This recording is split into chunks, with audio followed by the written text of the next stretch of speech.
Olá amigos, olá irmãos, tudo bem com vocês? É um grande privilégio podermos meditar livremente nos ensinos da Palavra de Deus. E por isso nós damos graças a Deus por mais um momento de esperança. O nosso tema hoje é a chance de ter a vida eterna. Meus amigos, a Bíblia nos mostra que Deus fez um plano para salvar todas as pessoas que quiserem ter a vida eterna. No Salmo de número 145 e o versículo 11 está escrito: Deus é bom para todos. E no livro de Ezequiel, no capítulo 33, versículo 11, está escrito: Deus não tem prazer na morte do ímpio, mas quer que todos sejam salvos. E ainda em 2 Pedro, no capítulo 3, verso 9, está escrito: O Senhor não retarda a sua promessa, ainda que alguns a tenham por tardia, mas é longânimo para conosco, não querendo que alguns se percam, senão que todos venham a arrepender-se. E ainda a Bíblia, quando fala de salvar pessoas para o reino de Deus, no livro de Atos dos Apóstolos, no capítulo 10, no verso 34, está escrito: Deus não faz acepção de pessoas. Sabem, meus amigos, a Bíblia está cheia de evidências mostrando o grande amor de Deus para com todos os pecadores. E uma dessas evidências, uma dessas provas de que Deus ama a todos, é que a Bíblia nos diz que Deus envia a chuva e sol sobre os bons e sobre os maus, sem exceção. E eu creio que uma das maiores evidências do amor de Deus para com o pecador é o fato de Jesus ter confiado à sua igreja aqui na terra a missão de pregar o Evangelho para salvar as pessoas. No livro de São Marcos, no capítulo 16, versículo 15 e 16, Jesus disse: Ide por todo o mundo e pregai o Evangelho a toda criatura, e quem crer e for batizado será salvo, mas quem não crer será condenado. E, meus amigos, quando a Bíblia nos fala do plano da salvação, o plano que Deus tem para salvar os pecadores, a primeira coisa que nós precisamos entender é que Deus oferece a salvação ao pecador por meio da morte do seu Filho, Jesus Cristo. Jesus Cristo, ao morrer na cruz do Calvário, morreu no lugar de cada pecador. Então é necessário que o pecador aceite esse sacrifício que Jesus fez no seu lugar.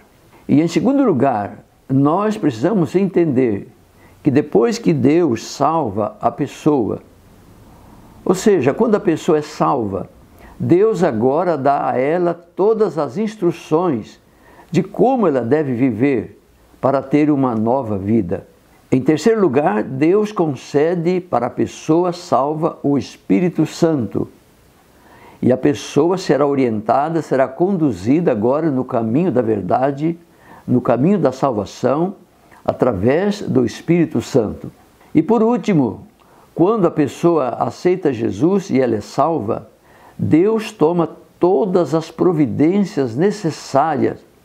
E eu digo isso, que Deus toma as providências até com bastante antecedência, para que a pessoa seja sempre vitoriosa na caminhada cristã, ou seja, no preparo para a volta de Jesus, no preparo para o céu.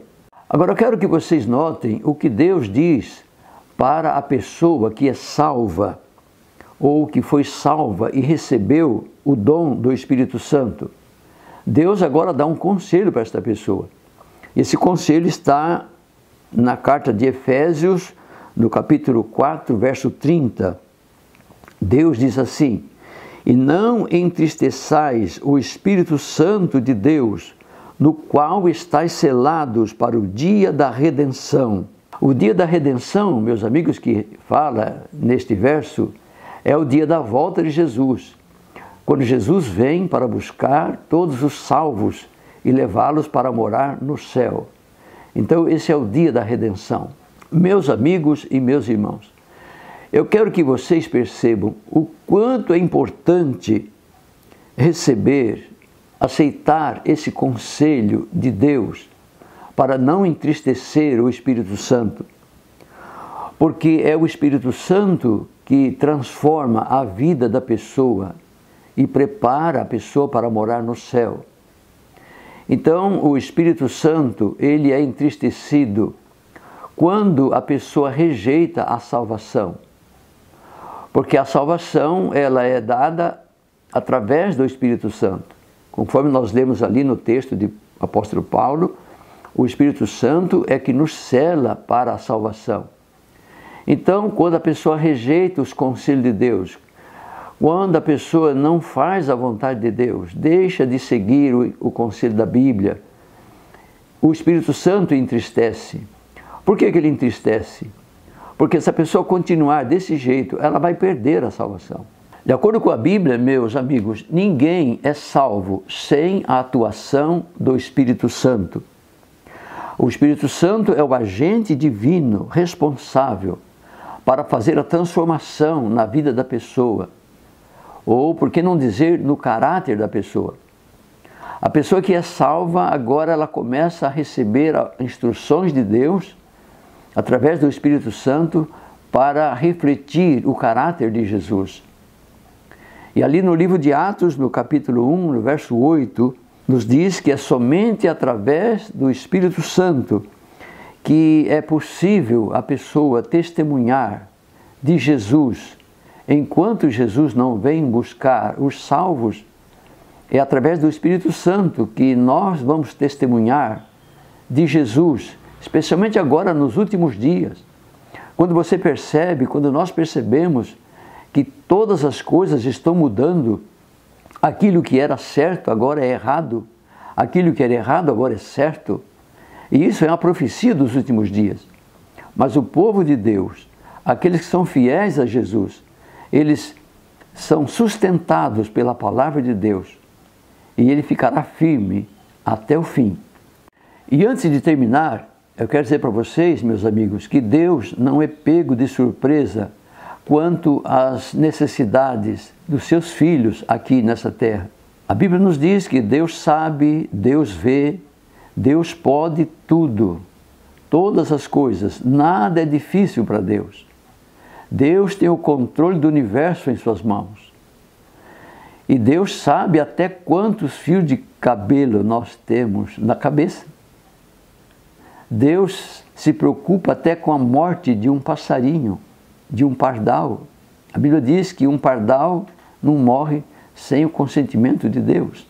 E no livro do profeta Isaías, no capítulo 65 e no verso 24, está escrito: "E será que antes que clamem, eu responderei? Estando eles ainda falando, eu os ouvirei." Que bênção é esse verso para nós. Deus sabe todas as coisas. Antes mesmo de nós clamarmos, de nós suplicarmos a misericórdia, Deus já está sabendo dos nossos problemas. E para terminar esse assunto, eu quero dizer para você, meu amigo e minha amiga, que de todos os pedidos que nós fazemos a Deus, todos os pedidos de ajuda que fazemos a Deus, o mais importante, o pedido que nós devemos fazer todos os dias, é pedir o dom do Espírito Santo para a nossa vida, porque sem o Espírito Santo nós não teremos a salvação. Por isso, meu amigo e minha amiga, não devemos trocar a chance de ter a vida eterna por nada deste mundo. Não vale a pena. Jesus mesmo disse que não vale a pena quando ele proferiu aquelas palavras dizendo que de que adianta uma pessoa ganhar o mundo inteiro e perder a sua alma e perder a vida eterna. Vamos confiar na graça de Deus Nós somos salvos pela graça de Deus. Nós somos salvos através da fé, mas pela graça de Deus. Então, vamos ficar firmes ao lado de Jesus, custe o que custar. Deus é a nossa fortaleza, é o nosso escudo, é o nosso amparo. E agora eu convido você para orar comigo. Aí onde você está, se você puder, feche os olhos e vamos falar com Deus. Querido Deus, querido Pai Celestial, agradecemos, Senhor, pela vida, agradecemos pelo chamado, pelo convite para sermos teus filhos, através de Jesus que morreu lá na cruz no nosso lugar. Nós somos aceitos como filhos queridos em Jesus Cristo e, querido Deus, dá-nos o dom do Espírito Santo para nos guiar sempre na verdade. Querido Pai, muito obrigado pela certeza de que o Senhor toma todas as providências com antecedência quanto aos nossos problemas. Muito obrigado porque na sua graça há provisões para todas as nossas necessidades. Querido Deus, abençoa os nossos amigos, nossos irmãos, que nesta hora também se voltam em adoração ao Senhor, em súplica por misericórdia, pela salvação, pela cura das doenças. Enfim, Senhor, toma-nos em Tuas mãos. Molda o nosso caráter para sermos semelhantes a Jesus cada vez mais. Essas bênçãos nós te pedimos e te agradecemos no nome do Senhor Jesus. Amém e amém.